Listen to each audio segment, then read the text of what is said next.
atâta dor. Pregătește-ți vorbiță, are bine pentru toți. Bine între ca o clipă, după chiarul ceresc. În curând vin vorbiță, alai să-mi vrei să fii pe mare de cristal, cu vinici în mână fericită, că lui îmbrăcat un mare har, tu nu ești mireasă prea iubită.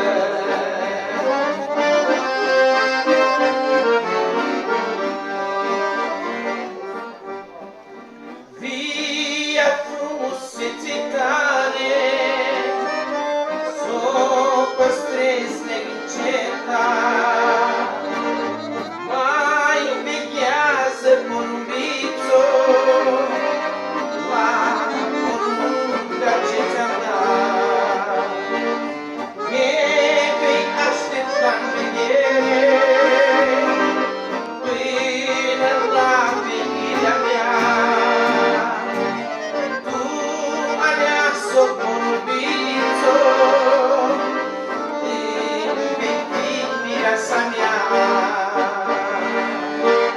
Vrei să fii pe marea de cristal, cu finici în mână fericită, că nu-i îmbrăcat cu mare har, nu ești mireasă prea iubită.